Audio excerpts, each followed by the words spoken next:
కాబట్టి ఆ బ్యాక్గ్రౌండ్ ఇచ్చారు. ఓకే అరుణ గారు, అదే మీరైతే అట్లా చేసేవాళ్ళ శ్రీనివాస్ రెడ్డి అన్న? ఖచ్చితంగా చేసేవాళ్ళం. ప్రజల మేలు ముఖ్యం. ఓకే అరుణ గారు, మీరు కొంతమంది మీద సవాళ్ళు విసిరారు అప్పుడు జన సైనికులు, కొడాల నాని గారనో, ద్వారంపూడి గారనో, లేకపోతే ఆ భీమవరం ఆయననో, అంబటి గారనో, రోజా గారు ముఖ్యంగా మీకు ఫేవరెట్. సో వీళ్ళందరి పరిస్థితి ఏంటి? మళ్ళీ జనసత్వాలు నింపుకుండి వచ్చే పరిస్థితి ఉందా? సార్ మేము మొదటి నుంచి చెప్తూనే ఉన్నాము, మీకు ఇచ్చిన శాఖల మీద మీరు మాట్లాడండి, లేదంటే ప్రజలు గమనిస్తున్నారు. మీరు ఎంతసేపటికి టార్గెట్ గా, కార్నర్ గా జగన్మోహన్ రెడ్డి గారు అనే వ్యక్తి ఏ డిక్టేట్ చేస్తే మీరు అదే డిక్టేషన్ లో వెళ్ళిపోతున్నారు. రేపొద్దు మీకు పొలిటికల్ గా కెరీర్ ఉండదు. మీ అందరి పొలిటికల్ కెరీర్ ని జగన్మోహన్ రెడ్డి అనే వ్యక్తి కాల రాస్తున్నాడు. మీరు ఈ విషయం గమనించుకోండి. ప్రజలు మిమ్మల్ని చూస్తున్నారు, మీరు మాట్లాడే భాష, మీరు పెట్టే ప్రెస్ మీట్లు అన్ని ఐడెంటిఫై చేసుకుంటున్నారని చెప్పేసి మేము ఎన్నిసార్లు చెప్పినా వాళ్ళ బుర్రకు ఎక్కలేదు. వాళ్ళ చేతిలో వాళ్ళ తోకున్న గొత్తులు వాళ్లే పడ్డారు సార్. అసెంబ్లీ గేట్ తాకనివ్వం పవన్ కళ్యాణ్ గారిని అన్నారు. ఎప్పుడు ప్రెస్ మీట్ పెట్టడానికి వచ్చినా కేవలం పవన్ కళ్యాణ్ గారిని విమర్శించడానికి, లేదంటే చంద్రబాబు నాయుడు గారిని విమర్శించడానికి వచ్చి ప్రెస్ మీట్లు పెట్టేది. వాళ్ళు ఏ ఒక్కళ్ళు కోతర్థం పెట్టెత్తుకున్న ఒక్కళ్ళు కూడా దరిదాపులు లేరు సార్. అసెంబ్లీ దరిదాపుల్లోకి వచ్చే ఛాన్స్ కూడా లేనంత దూరంలో ఓడిపోయారు వీళ్ళందరూ. నిజంగానే బాధగా. మీ వాయిస్ మ్యూట్లోకి వెళ్ళింది.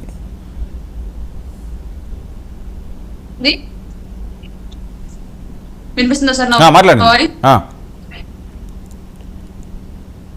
ఎన్నో అడ్డుకోట్లు తట్టుకొని, ఎన్నో అంతర్గత రాజకీయాలు, బహిర్గత రాజకీయాలు అన్ని తట్టుకొని ఇన్నేళ్ల కెరీర్ ని ఇంతకాలం కొనసాగించిన వాళ్ళ రాజకీయ జీవితాన్ని ఒక్క రాంగ్ పర్సన్ చేతిలో పెట్టినందుకు పూర్తిగా సమూలంగా నాశనం చేసేసాడు సార్ జగన్మోహన్ రెడ్డి వాళ్ళ కెరీర్ ని. మేబీ ఎక్కడైనా రియలైజ్ అవుతారేమో, రాజకీయం అంటే ఎలా చేయాలి, బాధ్యతాయుతమైన పరిపాలన అంటే ఎలా ఉండాలి అనేది కనీసం ఈ 5 ఏళ్లు ఎన్డీఏ కూటమి యొక్క పరిపాలన చూసే నేర్చుకోండి. అలాగే ఇవాళ ప్రజలకు మేము చెప్పేది ఏంటంటే సార్, క్లియర్ గా రాష్ట్ర విభజన అప్పుడు జరిగినటువంటి ఆర్థిక విధ్వంసానికన్నా కూడా ఎక్కువ ఈ 5 ఏళ్ల పాటు జగన్మోహన్ రెడ్డి గారి యొక్క పరిపాలన కాలంలో జరిగింది. ఖచ్చితంగా ప్రజలకు ఇచ్చిన హామీలను నెరవేర్చడానికి మాకు కొంత సమయం అవసరం అయినప్పటికీ కూడా ఈ రోజు ఆల్రెడీ మొదటి సంతకం డిఎస్సి మీద 16,000 పైచిలకు పోస్టులు రిలీజ్ చేస్తూ, రెండో సంతకం ఆల్రెడీ ఇచ్చిన ల్యాండ్ టైటిలింగ్ యాక్ట్ ఏదైతే రద్దు చేస్తామన్నారో దాని మీద, మూడో సంతకం పెన్షన్లు ఏవైతే సూర్యకాలంలో పెన్షన్లు ఇన్స్టాల్మెంట్ లో పెంచకుండా ఒక్కసారి పెంచేశారు. 4,000 రూపాయల పెన్షన్ వస్తారు నెక్స్ట్ మంత్ నుంచి. అలాగే అన్నా క్యాంటీన్లు, పేదలు ఎవరైతే సుదూర ప్రాంతాల నుంచి పట్టణ ప్రాంతాలకి పనిచేయడానికి వచ్చి పని దొరికినా దొరకపోయినా అన్నం టయానికి ఆ క్యాంటీన్ల వైపు వెళ్లేవాళ్ళు. గతంలో 5 ఏళ్ల పాటు అవకాశం లేకుండా పోయింది ప్రజలకు. మళ్ళీ వాటి నుంచి అవకాశం కల్పితానికి డెఫినెట్ గా ప్రభుత్వం నడుంగట్టింది. ఇంకొక విషయం సార్, ఇది పర్టికులర్ గా దేశవ్యాప్తంగా పవన్ కళ్యాణ్ గారు మాత్రమే పలికిన పదం, పవన్ కళ్యాణ్ గారు మాత్రమే చేసిన ఆలోచన, స్కిల్ కౌంట్ అంటే నైపుణ్య గణన. ఎవరి దగ్గర ఏ నైపుణ్యం ఉందనే దాన్ని ఫస్ట్ ఐడెంటిఫై చేస్తే వాళ్ళని వృత్తి వైపు మళ్లించడం, అలాగే ఆర్థిక అభివృద్ధి వైపు తీసుకెళ్లడం అనేది ఈజీ అవుతుంది. కాబట్టి డెఫినెట్ గా నైపుణ్య గణన జరగాలి అని చెప్పేసి పవన్ కళ్యాణ్ గారు పదే స్పీచ్ లో చెప్తూ ఉంటారు. ఇవాళ దాన్ని గౌరవనీయులైన ముఖ్యమంత్రి చంద్రబాబు నాయుడు గారు పరిగణనలోకి తీసుకుని వాళ్ళ దాని మీద కూడా 5వ సంతకం చేయడం జరిగింది.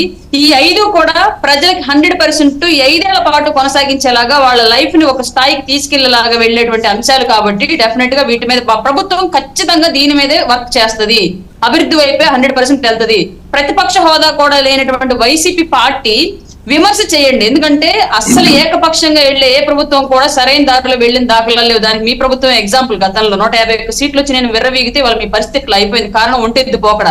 ఆ పరిస్థితి మా ప్రభుత్వానికి రాకుండా మీరు విమర్శ చేయండి. ఏది మంచి ఏది చెడు విమర్శ చేయండి తప్ప విషం కక్కొద్దు. విషం కక్కితే ఖచ్చితంగా ప్రజలు గమనిస్తున్నారు, గుర్తుపెట్టుకోండి. ఓకే, మాజీ మంత్రులకు కానీ లేకపోతే రోజా గారికి కానీ రాయపాటి అరుణ గారు ఏమైనా చెప్పాలనుకుంటున్నారు ఈ సందర్భంగా?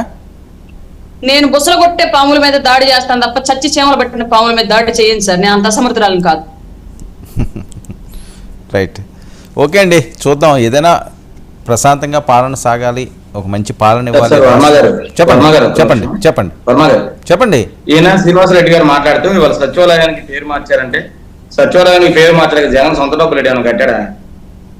ప్రభుత్వం డబ్బులెట్టికి అవి కన్స్ట్రక్షన్ చేశారు కాబట్టి ప్రజా నాయకులు గారు భగత్ సింగ్, అంబేద్కర్ గారు, లేకపోతే ఇంకోటి బాగా ఆయన వేరే ప్రకాశం పంతులు గారు, అలాంటి వాళ్ళ పేర్లు పెడితే ఒప్పుకుంటారు. వాళ్ళ తండ్రి పేరు ఈయన పేరు పెట్టుకుంటే వీళ్ళు సొంత డబ్బులు ఏమైనా కట్టారా? అలాగే ఎన్టీఆర్ యూనివర్సిటీ తీసేసి వైఎస్ఆర్ యూనివర్సిటీ చేసినప్పుడు మీరు ఏం చేశారు? అది పేర్లు మార్చడం కాదా? అలాంటప్పుడు మీకు గుర్తు రాలేదా? అలాగే పేర్లు మార్చారు. అధికారంలో వచ్చినప్పుడు అలా పేర్లు మార్చుకుంటారు, ఇబ్బంది ఏం లేదు. ఇదే ఈ సంస్కృతి ఇదే కూడా పుస్తకాలు మేము ఈ పండించామని సంస్కృతిని గొప్పలు తీసుకొచ్చింది కూడా చెప్పుకుంటే వైఎస్ఆర్ కాంగ్రెస్ దానికి పార్టీ. అవకాశం లేదు. సరే, కాదు బుజ్జి ఒక్క విషయం అండి, బుజ్జి ఒక్క విషయం బుజ్జి ఒక్క విషయం మాట్లాడేటప్పుడు నేను మాట్లాడాల. సరే నేను మాట్లాడుతున్నాను ఆయన కాదు. ఒక్క విషయం దయచేసి దీన్ని ఏమీ పెంచొద్దు. ఎక్కడా లేనటువంటి వింత పరిస్థితి తెలుగు రాష్ట్రాల్లోనే ఉంది. ఇక్కడ ప్రజలు మరి వాళ్ళు ఏమనాలో రాజకీయ నాయకులు కక్షలు కార్పణ్యాలు అయిపోయింది. ఆ రోజు వాళ్ళు మార్చారు, ఈ రోజు మేము మార్చితే తప్ప, ఆ రోజు వాళ్ళు పెట్టారు, ఈ రోజు మేము పెడితే తప్ప. ఆ రాజకీయాలు విసిగిపోయారు, ప్రజలు విసిగిపోయారు కాబట్టి ఈ తీర్పులు ఇస్తున్నారు. ఇంకా మారకపోతే మళ్ళీ తీర్పులు మారతాయి ఖచ్చితంగా. గతాన్ని మర్చిపోవాలి. మనకిచ్చిన మ్యాండేటరీని అద్భుతంగా అరుణ గారు. సార్ నేను ఎప్పుడు ఒక మాట చెప్తా ఉంటాను, ఇది పార్టీలకు అతీతం ఈ వర్డ్, ఇది ఒక సామాన్యులుగా నేను చెప్తానమాట. ప్రజాధనంతో నిర్మాణం జరిగేటువంటి ఏ నిర్మాణాలకు కూడా రాజకీయ నాయకులు పేర్లు పెట్టడం అనేది ఖచ్చితంగా ప్రజాస్వామ్య ఉల్లంఘనే. ఇది ప్రజల వాళ్ళ జేబులో నిర్మాణం చేసినప్పుడు మాత్రం వాళ్ళ పేర్లు పెట్టుకోవడానికి అర్హత అవుతారు. లేదంటే ప్రజల కోసం ప్రజల పేర్లు పెట్టండి. లేదా ఎవరైతే ఈ దేశ స్వాతంత్రం